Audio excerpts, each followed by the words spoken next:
Welcome to the Nano podcast. I'm your host, Will Chernlin, and I'm excited to have you join me on this journey through the world of nano-cap companies. For the past decade, I've talked to thousands of business owners across various industries. It's been an enlightening experience revealing the vast tapestries of entrepreneurship and innovation that thrives beneath the surface of mainstream media coverage. Each week, I will interview different leaders of nano-cap publicly traded companies to learn about their history, what they do now, and their future. As a reminder, none of this information is financial advice, and it is all for entertainment purposes only. Let's start this week's episode.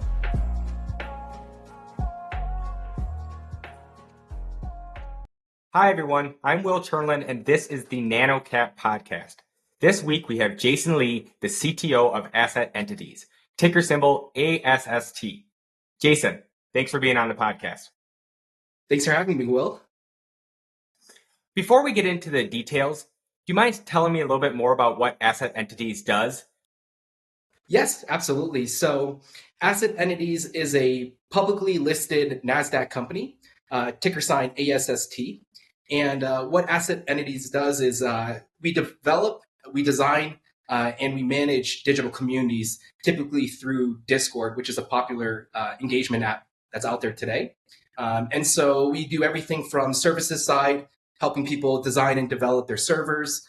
We do everything on the management side to staffing servers with moderators, to even the software side in terms of being able to help people monetize and use Discord with a CRM.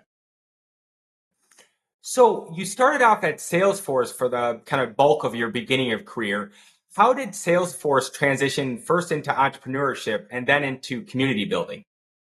Yes. So with Salesforce, one of the greatest things that I kind of experienced through that was the ability to start all the way from what they call the SMB, or the small to mid-sized business segment, all the way up into the enterprise segment by the time that I left Salesforce. And I was there for just about 7 years as well. And so a little bit of that journey, when you're working with kind of small businesses, you get to see exactly what are the challenges that other small businesses, kind of run into and have, and how do they kind of navigate it and fix it with software. But then you also get to see on the enterprise side, how do large enterprise corporations with tens of thousands of employees, operate and run, and how do they leverage software, to make that efficient. And so being able to see kind of all segments, of business then allowed me to, when I started my entrepreneurial journey and building my own businesses, to kind of look ahead a little bit and make sure that I have the ability and the foresight to maybe avoid some of the pitfalls that other entrepreneurs typically run into, maybe with less experience. So tell me about the day you kind of realized that Salesforce is great and all, but you want to start your own thing. Yeah, that was a super difficult decision for me, simply because Salesforce takes such great care of their employees. It's a phenomenal company to work for. They provide phenomenal benefits. They pay you extremely well, and so to leave all of that behind, to be an entrepreneur, to risk it all, to take less pay and work more hours and so forth, it's definitely a big decision that I don't think anyone would ever take kind of lightly. The big turning point for myself was as I was working at Salesforce and building my first startup, my first company, Option Swing. The workload was increasing significantly on the startup side because we started scaling extremely fast, which was a great thing. We grew a lot faster than I ever imagined. And so for me, I thought I had maybe a year, 2 years to kind of figure things out and then kind of make a transition. But we're talking, within 10 months, 6 months to 10 months, we had already done, $1 million in revenue. So at that point, I realized, if I really want to take my startup and really do it the right way and build it the right way, I need to be fully focused on building that. And if I take that time and kind of split my time between working at Salesforce and working on my startup, I would never be able to do the things that I need to for both businesses, honestly. And so ultimately, myself and my quality of work would degrade over time. So I knew that there was a certain point where the business had grown enough that I would be able to support myself and give myself a salary and replace, what I was making at Salesforce, albeit, a lot less. But with that said, still being able to be my own entrepreneur and, do my own days, that to me was worth it. And I haven't looked back since. Awesome. Yeah, from reading about your startup, it sounded a lot like a kind of a COVID almost hobby, but it started before COVID even. It started in 2019, am I correct? Yeah, that's absolutely right. Awesome. And so it started off as kind of an Instagram page and then a community, and then it turned into a startup. Can you tell me a little bit more about how it kind of evolved over time into essentially an acquisition by a publicly traded company? Yes, great question, Will. So a little bit of my journey and how it all started was back when I used to work at Salesforce. I used to just trade a lot because I used to work remotely towards the later years. And so my close network of friends would kind of come to me, and with different apps like Robinhood and Thinkorswim and so forth becoming more popular, they kind of would ask me, how do you use these apps? What are you trading? How does the stock market work? And so forth. So I went from teaching a few friends to teaching a few more to then realizing that I could probably create some kind of side hobby or business from this, but I had to scale myself better because at the time I was just text messaging everyone one on one. And so I decided to take to Instagram. I created my own Instagram profile page called Option Swing. And then in there, I started creating my own content, watch lists, infographics, just educational posts, news articles, and so forth. And through that, in our first month, and this was back in August of 2019, so about 6 months prior to the pandemic hitting, we started the Instagram channel, and in our first month, we get to 1,000 followers. Second month, we get to 2,000 followers, and then at that point, I realized, hey, there's enough people asking about this thing called Discord. What is it? And maybe should I look into creating a business around it? And so, for those that aren't familiar in terms of the listener group, with Discord and what it does, it's an engagement platform that allows you to text, audio, video. You can live stream in there, so you can teach classes every single week. You can make the server private. You can make read-only channels. You can organize enough information and content that you can actually, justify charging a subscription and access to it. But there came the other side of the question, which is, okay, the Discord side makes sense, but how do you go about actually monetizing? How do you get someone from your website to a checkout screen to sending them into Discord? How do you automatically apply permissions onto them? How do you give them a self-service portal so they can manage their own subscription and cancel on their own without ever coming to the Discord admin to do so? And so all of these things, is needed, but at the same time, the only big players out there at the time were things like Patreon. And Patreon is great, but it doesn't integrate well into Discord. So you need 2 or 3 other solutions. And if one thing goes down, the whole system goes down. So you can't really build that way.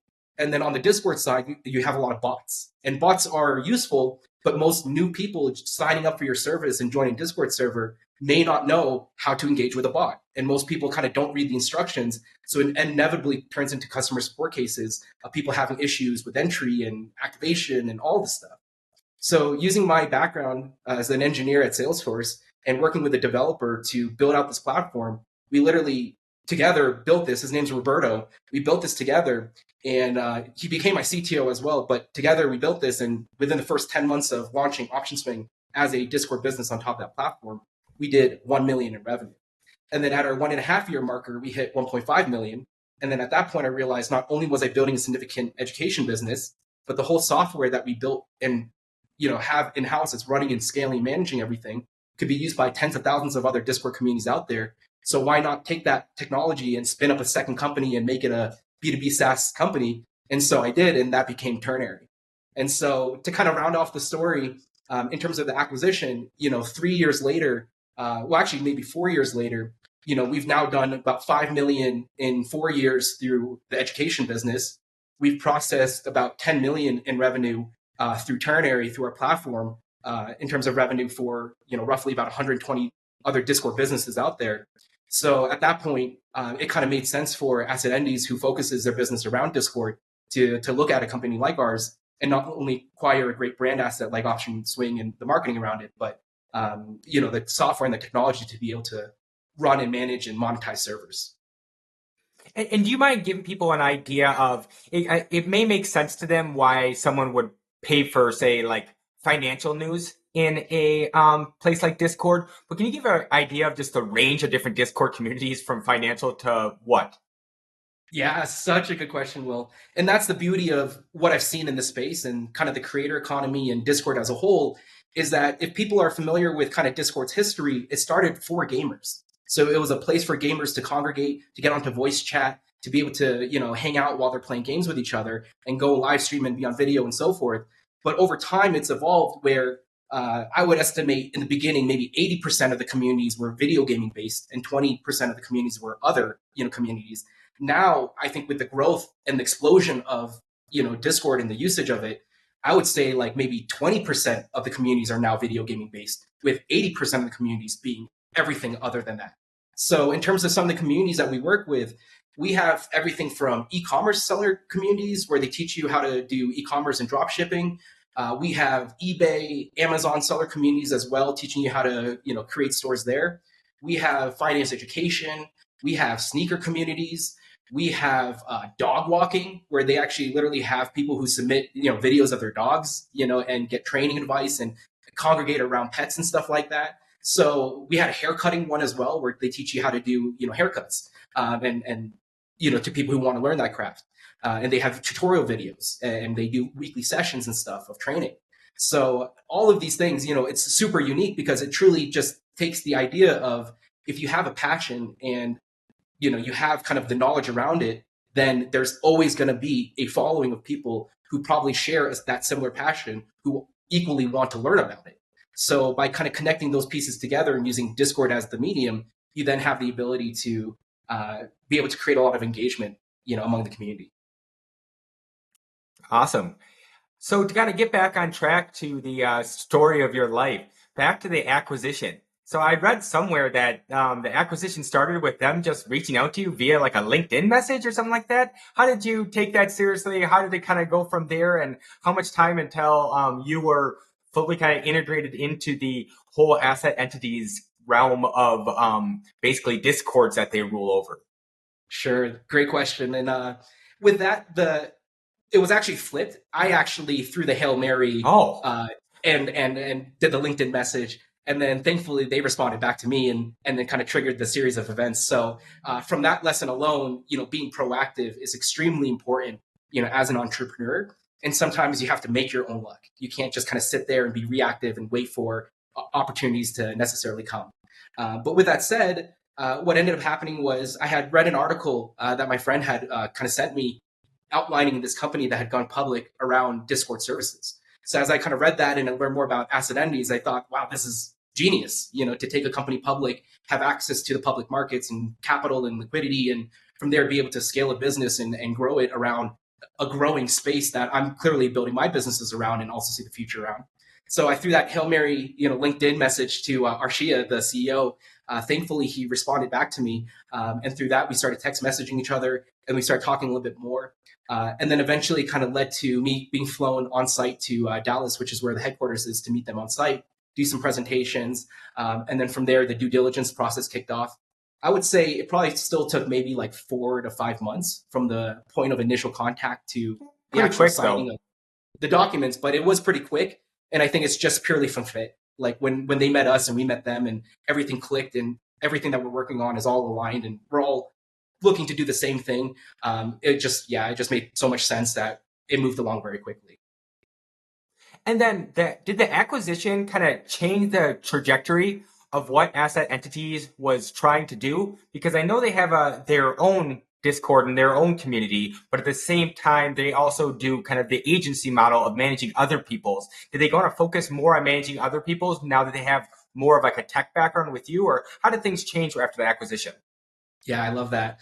So to your point, prior to the acquisition, like you said, they were a services-based company. So mainly they were staffing, they were designing and developing, but it was mainly based around, human capital and hours, as well. Whereas our business model with the technology and the software, that's more of a software play, and so forth. So when we kind of came together and we merged, what ended up happening was everything worked out for the better, simply because with their previous business model of the services side, that's a very high ticket item. It costs several $1,000s to staff several, 1 or 2 admins inside of a server every month. It costs, maybe a few $1,000s to design and develop and, so forth around a server. And so these kind of high ticket items, it's not easy for just any customer, especially someone who wants to start on Discord, to immediately just start paying, especially when they're not making the revenue yet.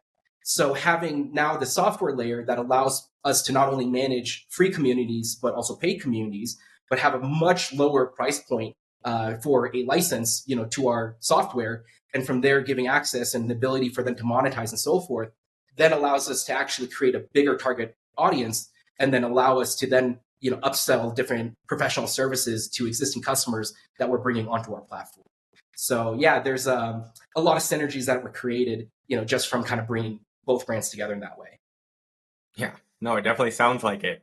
And like for a typical customer, say, or typical community, at what point does it make sense from them to quit managing all these different Zapier connections that they've created and go over to someone more professional like you? Yep. So it kind of goes back to the build versus buy kind of concept, where a lot of people will want to build things themselves because they think they can save money and they can do it better and faster and so forth. And there's also the other camp which believes in buying is better, obviously at the expense of money and capital. But you also have a service now, and you have maybe a already finished product, and so forth. So, to your point, when a server administrator or business owner or, so forth, when building a business, there becomes a certain scaling issue point where you realize that you can't really scale further with the current infrastructure that you have.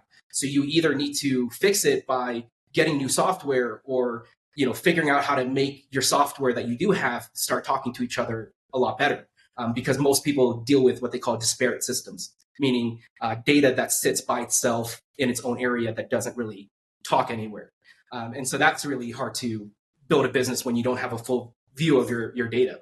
So to your point, again, I do think that certain owners, when they start scaling, that's when they really start seeing the value of buying versus building.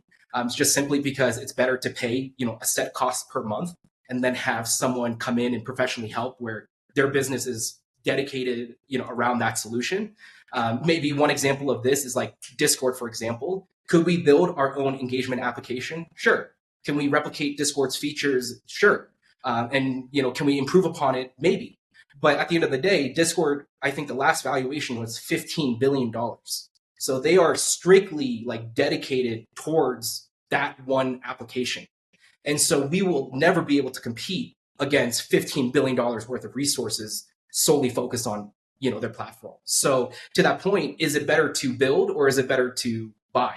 It's better in that case to buy and just use the existing services. So there just needs to be, that kind of, epiphany for the owners and the entrepreneurs of when that switch needs to happen in order to scale bigger. And then I have an employee who's was telling me he recently joined a Discord for Alamo Drafthouse, the movie theater chain. Have you noticed a big uptick in just brands opening up Discord accounts just to manage community, not even really monetize that community like directly? I love this question. And I think this is why there's so much potential to Discord beyond the creator economy. It's that enterprise brands like an Alamo Drafthouse or an FC Barcelona or some of these other very large organizations who already have huge audiences are now kind of realizing the power of Discord for several reasons. One is because of the existing audience that already uses Discord today. There's something like 196 million monthly active users on Discord. So with that and the demographic that's on it, these enterprise brands like Alamo Drafthouse are realizing that their demographic of customers are probably using Discord today, maybe not for Alamo Drafthouse, but probably for other servers and other reasons and other passions. So they're realizing that if they create their own community and then drive, their audience to it, they can create almost like a loyalty program on steroids. Not only because of the ability to engage with that community and receive feedback from that community, but then you also have the ability to then have access to people's like voting things. So for example, one of the things that I've seen a community like Wendy's will be like product testing. They'll say, hey, we have some new food items that we want to test out. What do you guys think about it? And they have tens of thousands of people that are already inside of that server that will leave a response. So getting that direct level feedback, is incredibly important. And then I think the final thing that I'll say is when you have like people inside of a Discord server, because the nature of the application is very engaging, you can't just join 100 servers because your phone would never stop notifying and blowing up. So truly, you have to, you end up joining the servers that you just want to be a part of. And then otherwise, you don't join those ones. So for someone like an Alamo Drafthouse, when they have all of these people coming in and joining their server, they already know that these are the kind of their most passionate and, their biggest evangelists, essentially. So from that perspective, when I say loyalty program, if they now have the ability to reward them, hey, you get discounts on Friday nights at Alamo, you get, free popcorn and drinks, and you have, whatever, like, discounted movie tickets on Tuesdays, for being a Discord community member. There's just so many more things that these enterprise brands can do to reward and, value kind of the community that they're creating. And then it gives the community the ability to have other like-minded people and be able to engage with each other. Yeah, no, it really does feel like kind of like the Facebook groups of yesteryear, of like the future, and the Facebook groups are of yesteryear because, having an army of loyal fans that will act as a instantaneous focus group on anything you're interested in, seems like it'd be a superpower for any brand that would be interested in it. And then from there, it's how creative do you want to get? Just to go into kind of the mind of the average Discord user, just to give someone an idea if they're not familiar with it, about how many Discord channels do you personally subscribe to or are following at any point? Oh gosh, I could even pop up with my Discord right now to take a look. I would say there's certain channels that I have to be a part of just for oversight reasons, but at most, I would say I have maybe about 20 servers on my list. Okay. Which I still think is a lot. And do you all, just curious, do you all use like Slack or use Discord internally for the business too? So we use Discord internally for the business as well, which is one of the biggest things that I'm advocating for other businesses to also think about, simply because Slack is very expensive. And especially as you add more and more members into your Slack community, and especially with a lot of these businesses having a lot of employees, it ends up costing these businesses like tens of thousands, if not hundreds of thousands of dollars a year just to have a Slack community for their internal employees.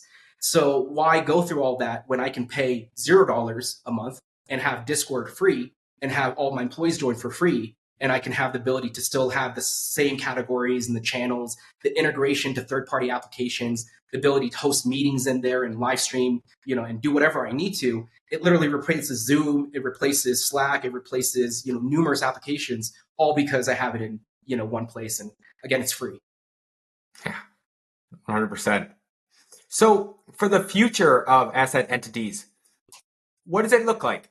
Are you going to be buying up more different communities? Do you want to service more communities? What do you guys look like, say, 1-2 years from now? What's the goals? I think at the end of the day, all of the above is very possible. When you kind of take our name, asset entities, we kind of derived it from us creating multiple different assets, but through those assets, creating their own entities from it. And so that's why we have multiple brands underneath asset entities like Auction Swing, Ternary, Within, as well as DDM and so forth. So in the future, I absolutely expect, more strategic acquisitions to happen. There's just so many great people and great talent out there. There's so many great ideas that are being worked on that parallel, what we're doing with Discord. So anytime we can augment our business with other great entrepreneurs, that always helps. But of course, just even partnering with a lot of these communities and the ability to help them scale, I think that's just one of the other really big points is it doesn't work if no one's making money from this. But if you have the ability to have case studies and show that, you've scaled these communities from 5,000 a month, monthly recurring revenue now to about 20,000 a month, monthly recurring revenue, because you've taught them how to do certain things on marketing and some of the sales to run and some of the content to create and so forth. Now they're scaling and they're running better. For them, it's a no-brainer for the business owners. So the more we can kind of show that and, explain that, the better it is, for us. So as we're wrapping up, where can people find out more information about you, asset entities, and the communities and the services you guys provide? Sure. So you can go to assetentities.com. You can also go to ternarydev, TERNARYDEV.com, as well as optionswing.com for all the websites. In there, we have all of our socials linked as well. And I'll make sure to give you all the links so you can add them to the description for the podcast. Awesome. Thank you so much. Jason, thanks again for being on the NanoCap podcast. And for those still listening, please remember to review and subscribe. Thanks again. Appreciate it. Thank you, everyone.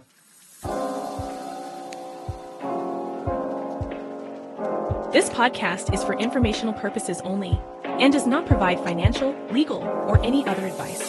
The information is not investment advice or any offer to buy or sell any securities or to make any investment.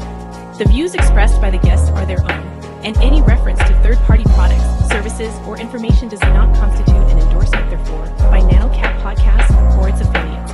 The NanoCap Podcast Express disclaims all liability for any individual's